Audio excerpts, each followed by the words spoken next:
عن ابی ہریرہ رضی اللہ عنہ قال قال رسول اللہ صلی اللہ علیہ وسلم من صام رمضان ایمانا واحتسابا غفر له ما تقدم من ذنبه ومن قام رمضان ایمانا واحتسابا غفر له ما تقدم من ذنبه ومن قام ليلة القدر ایمانا واحتسابا غفر له ما تقدم من ذنبه۔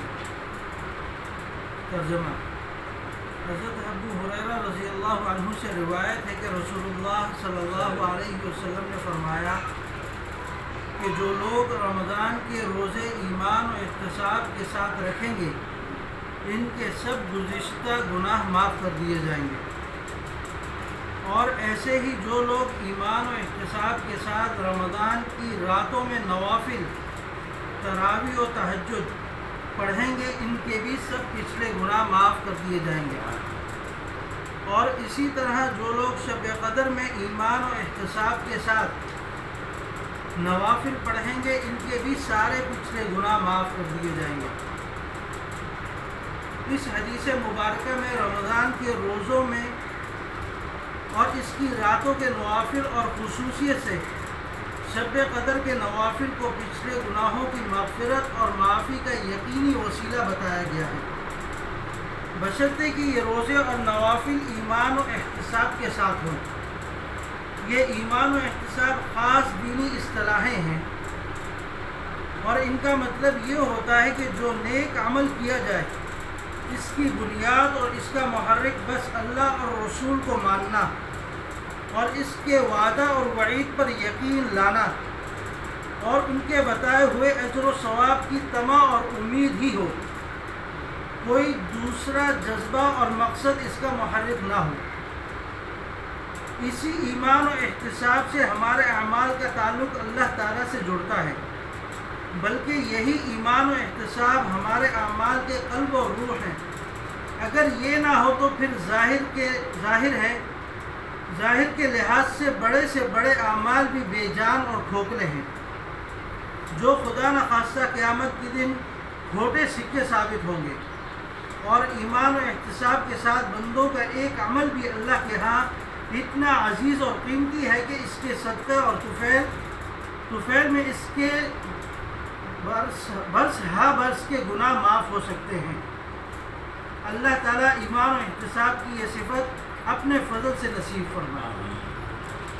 اس حدیث مبارکہ کے اندر 3 چیزوں کا ذکر کیا گیا ہے۔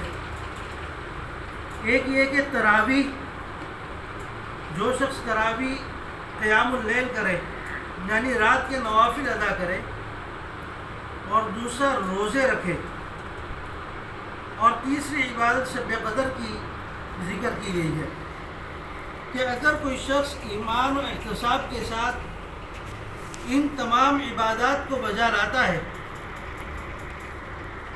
تو اللہ رب العزت اس کے برس کے گناہ، کئی سالوں کے گناہوں کو معاف کر دے گا۔ ایمان و احتساب کا ذکر تشریح کے اندر مختصراً کر دیا گیا ہے کہ یہ دینی اصطلاحیں ہیں۔ دینی اصطلاحیں کیسی ہیں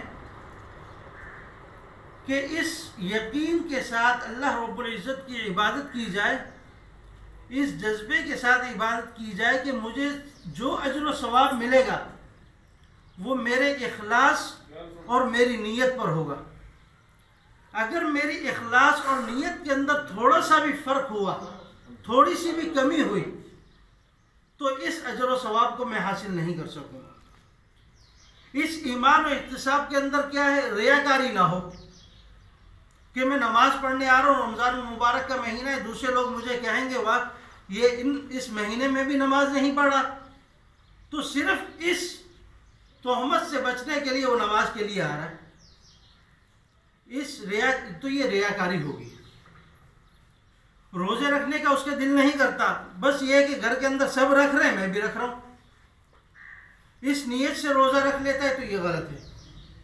اگر یہ نیت ہے کہ اللہ کی رضا حاصل ہو جائے، اللہ رب العزت نے جو اجر و ثواب اس پر رکھے ہیں وہ مجھے حاصل ہو جائے، تو پھر اس حدیث کا وہ مصداق ٹھہرے گا اور اللہ رب العزت اس کے پچھلے گناہوں کو معاف کریں گے۔ تو سارا کا سارا اعمال کا دار و مدار کس پر ہوتا ہے؟ نیت پر آتا ہے۔ انما الاعمال بالنیات، تو نیتوں کا درست کرنا ضروری ہے۔ ایمان اور احتساب کا تعلق بھی اسی سے ہے۔ ہماری نیتیں درست ہو جائیں گی تو ہمارے اعمال درست ہو جائیں گے، اور اللہ کے ہاں وہ وزن والے ہوں گے، کھوکھلے نہیں ہوں گے۔